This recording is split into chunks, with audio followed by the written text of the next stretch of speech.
안녕하세요. 남윤희 선생님입니다. 이번 시간은 1차 방정식 활용 벌써 5번째 시간입니다. 우리가 만날 유형은요, 단독 유형이에요. 오늘 이것만 할 겁니다. 농도에 대한 문제예요.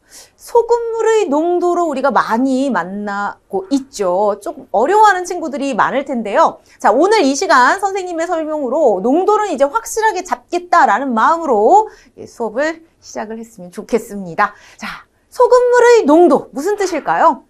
소금물 안에 뭐가 들어있어요? 소금이 들어있죠. 이 소금물 안에 들어있는 소금 양의 비율을 말하는 겁니다. 조금 쉽게 더 풀어서 얘기를 해드리자면 소금물 안에서 소금량이 얼만큼을 차지하고 있는가를 나타내는 것이 소금물의 농도예요.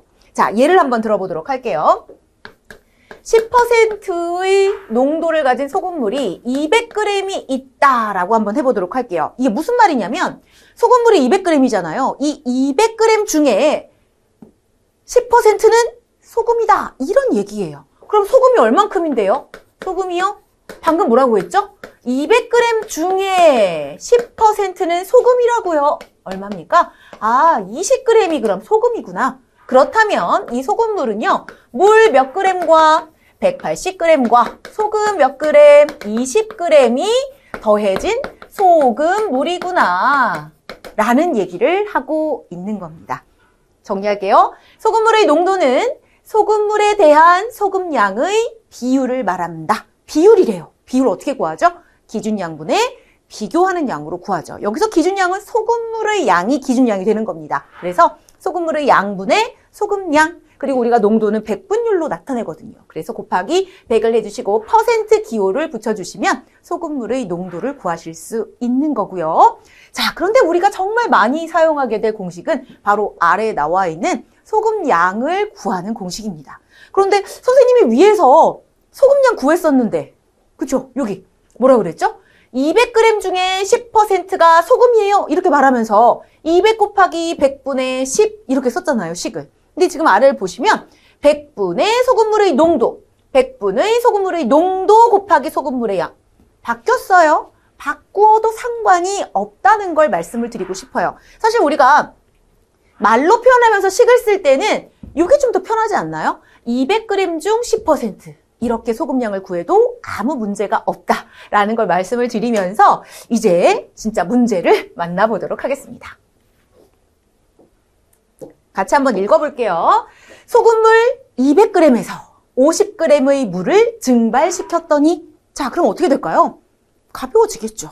소금물의 양이 얼만큼 됐어요? 150g이요. 그런데 여기서 변하지 않는 게 있습니다. 물이 증발할 때 소금도 데리고 가나요? 아니죠. 물만 증발하는 거예요. 그래서 소금물의 양은 변하지 않는구나라는 걸 여러분들이 아셔야 돼요. 자, 계속 읽어볼게요. 그랬더니 10%의 소금물이 되었답니다. 문제는 뭐냐면 처음 소금물의 농도는 얼마예요? 이걸 물어보고 있습니다. 자, 그렇다면 뭘 알아야 될까요? 소금의 양이 얼만큼인지를 알아야 돼요. 증발시키기 전이나 후나 소금의 양은 변하지 않았기 때문에 정리를 좀 해볼게요. 원래 소금물이 200g이었는데 여기에서 50g의 물이 증발됐습니다. 그럼 소금물의 양은 얼마가 되었을까요? 150g이 되었겠죠. 그러면 이 150g 중 몇 %가 10%가 소금이라는 얘기잖아요. 곱하기 100분의 10을 하시면 됩니다. 얼마예요? 15g이구나. 15g이 누구예요? 소금량이요.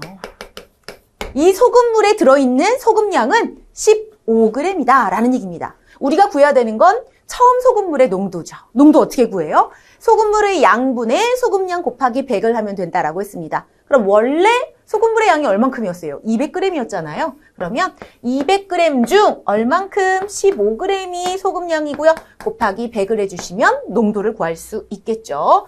자, 두 개 지워주시고 이 74, 7.5%의 소금물이었었구나 라는 것을 알 수 있습니다.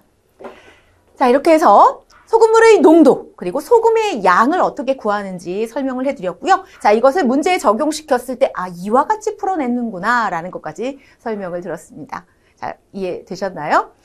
배우신 내용은 항상 조금 헷갈리는 부분이 있다면 한 번 더 복습을 꼭 해주시는 것을 부탁을 드리도록 하겠습니다. 오늘도 수고하셨고요. 지금까지 남윤희 선생님이었습니다.